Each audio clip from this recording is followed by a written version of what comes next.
start by honing a little bit of the edge on this right here.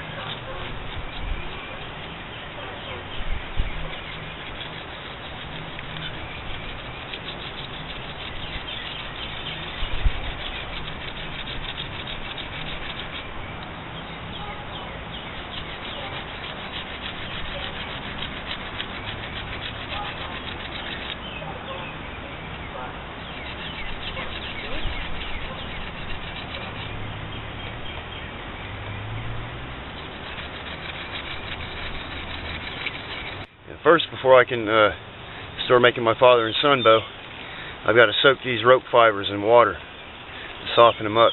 And this is the dried bark from the linden tree, or the lime tree. So go ahead and so I got a bucket of water right here.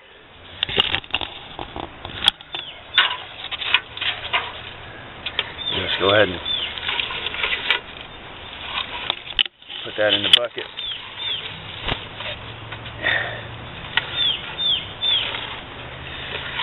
And I'll let that soak for about an hour or two. And when that softens up enough, I'll be able to twist that up into a rough cordage, and I'm going to use that to lash my father and son bow together. Alright, well anyway, the spearhead is ready. All I have to do is fit it to a shaft. And this arrowhead, yeah, I can use it for a knife too. Sharpen it to a razor sharp edge right there. I can fit this to an arrowhead or an arrow shaft.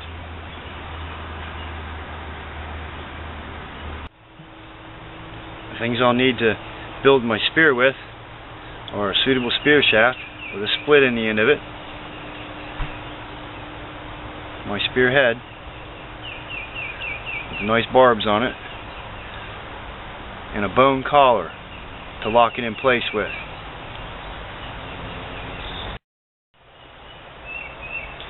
Okay, I'll put the spearhead in place,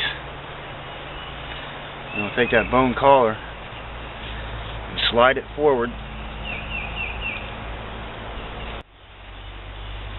And what I'll do is I'll slide it forward. See, and once I've slid it forward, it catches that spearhead and locks it absolutely tight in place. It can't move around, it won't come off of there. And that's the proper way to mount a spearhead onto a shaft. And not only does it lock this in place, but it gives my my spear enough weight towards the front end to travel straight in the air. See, just a simple iron spearhead with a bone collar. And those are really simple to make.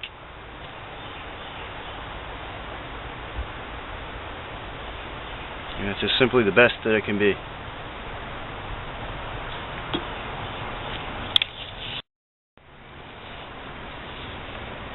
And I'm going to be using my two-prod method for making my father and son bow. See, I got these two prods right here that I'm going to use. And I like to use the shrub wood, or the hedge woods, to make my bows out of. The wood is strong, springy. Yeah, that seems to be the most suitable. So that's what I'm going to use. And my bark is soaked enough in the water to start working with. So usually what I do is I'll just spin it up into a light cord just like that.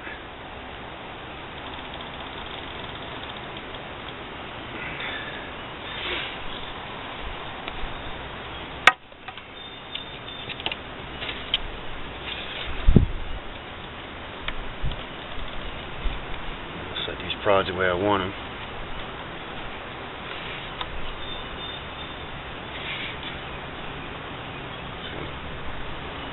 Just pinch the cord in between them. and start wrapping it.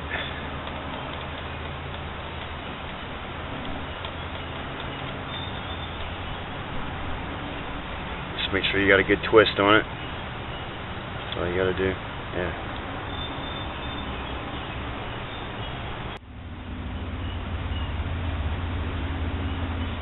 See, just spit it up into a uniform twist. Wrap it.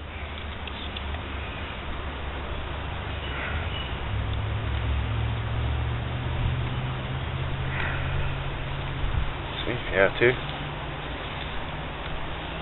Spin it on your leg just like that. See? Just a simple process. There really isn't much to it.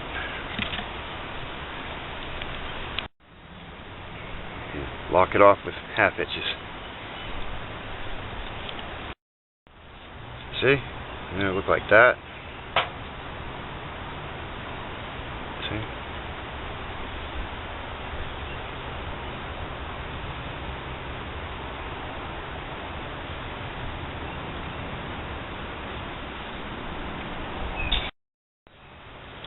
And if the stays you're using are exceedingly bent, you can use your wood straightening techniques to kind of help counteract that.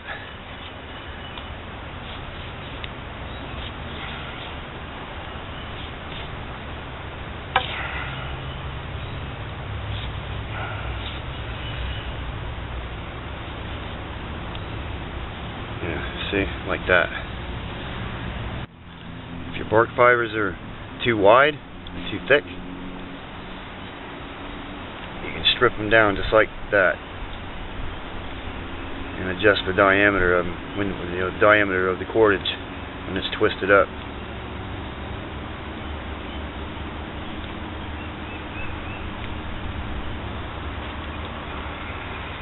See?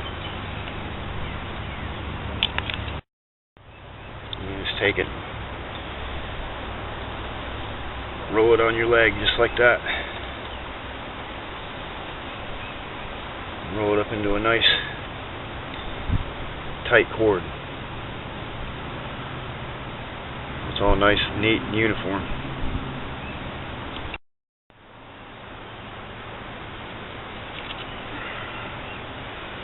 You just have to remember to pull your wrappings tight while you're twisting it up.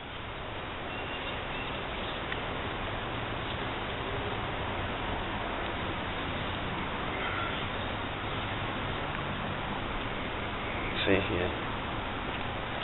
Pull them nice and tight so it lashes together snugly.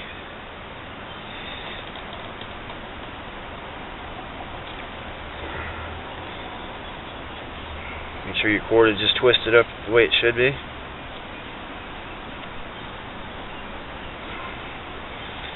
And it's just a simple process.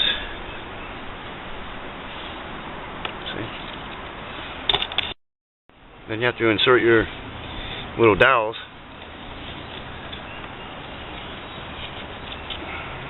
See where your end wrapping is? Right there? That's where they go.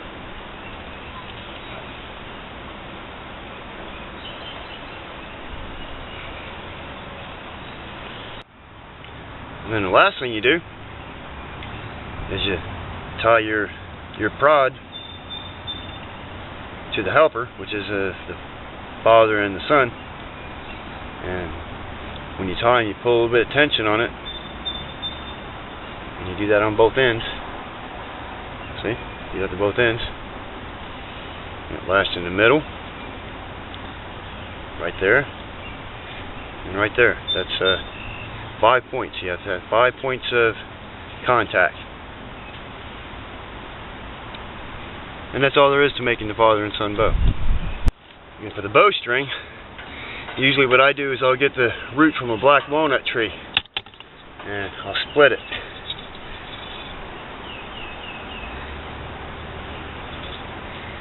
And you split it right down the middle. And you gotta have one single piece that's long enough to make the whole entire bowstring.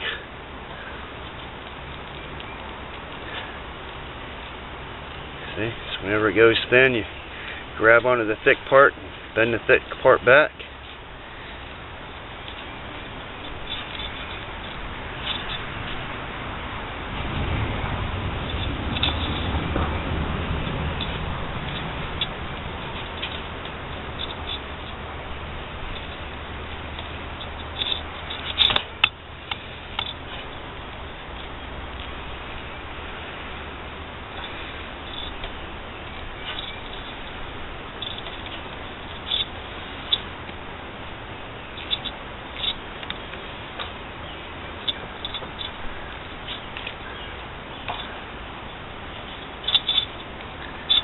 Split the whole entire root right down the center. See?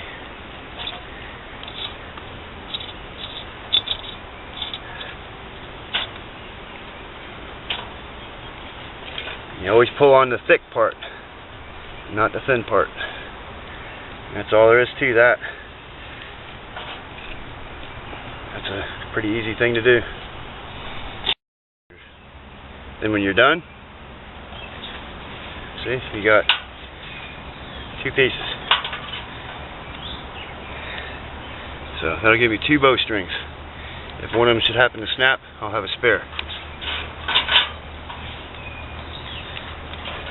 And yeah, these roots stay strong, they stay supple for a long time, and just because they dry out don't mean they're going to go bad.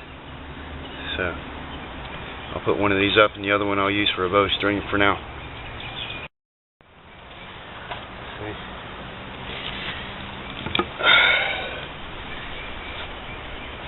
Well, actually I'll start with the thicker end. I'll start down here.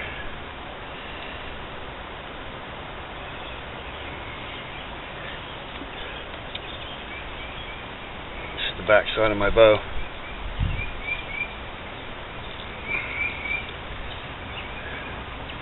See, and I'll wrap it like that.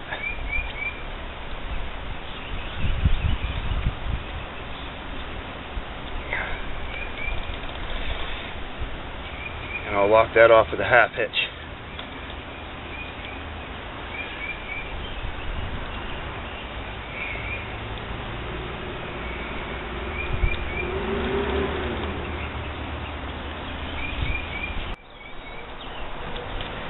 The other end of my bow, what I'll do is I'll grab onto the prod and I'll bend it to set the arch in it.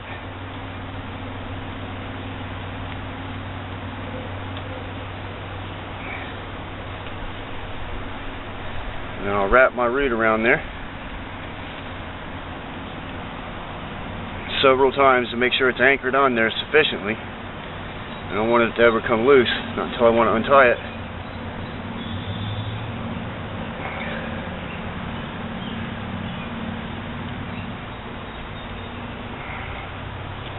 And I can lock that off with a half hitch. Be careful not to break the root. Well, see, it slipped.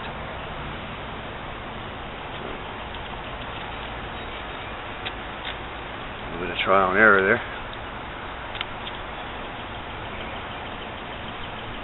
Tighten it up again. I'll go around the back side of the root this time. Twice. And then I'll wrap it around my prod.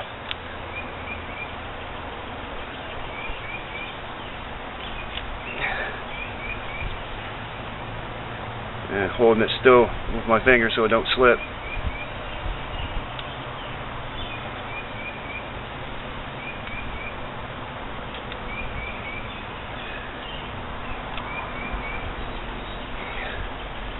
I'll lock it off with a half hitch. Just like that. See? See? Now that gives me a bowstring that isn't going to snap. Now you can use river cane to make your arrows out of, and you can knock the ends of them like this if you want to, but I do my arrows a different way. The way I've grown accustomed to knocking my arrows is I'll make use of a branch that's on a bush or whatever that I'm using, and I typically like to use holly for my arrow shafts, but there's other branches out there that work just as well.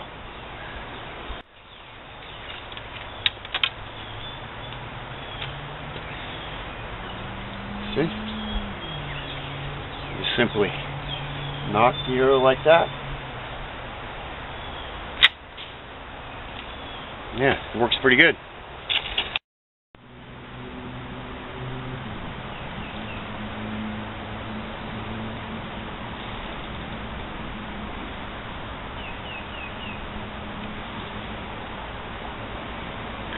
You gotta make sure the arrowhead's wrapped on there securely, and you can spin your cordage like that as you go. Pull it in nice and tight. Roll it on your leg. Just like that. See?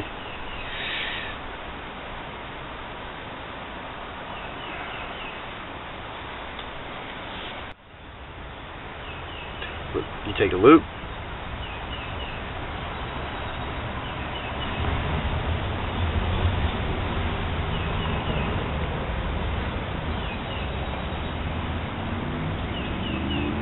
Pass your cordage through it.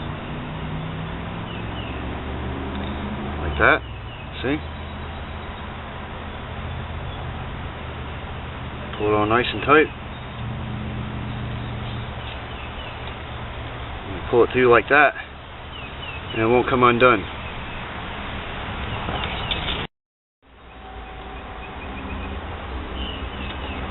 Trim those loose ends.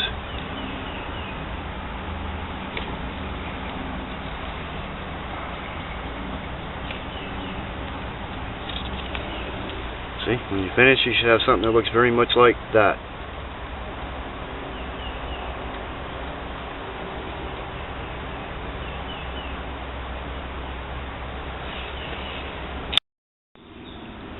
I don't have any feathers to flex my arrow with, so I'll have to get the ducks so that I can have feathers to make better arrows with. So I gotta see, you gotta start somewhere, right?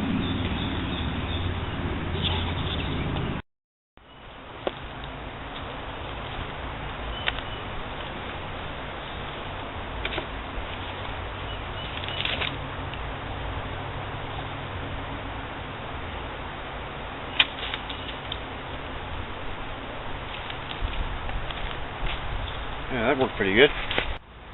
Well, I'm glad I had an opportunity to show you some of the most intelligent weapons on Earth to hunt and survive with. And right now I got to go get some pine sap. And I'd really like to get those ducks tonight because, well, I need to eat, some meat, and also the oil that I can get from them. I can use to run my oil lamp, and that's really a bit more efficient than using pine sap lamps. So I really need some of that right now. I don't have pine sap or oil. So I'm gonna take these weapons of mine, and I'm gonna go try to hunt some ducks or some other fur-bearing or feather-bearing animal that can provide me with some oil. And another good source of oil is trout heads, or the skin of trout. So if I can get one of those three things tonight, I'll be in good shape.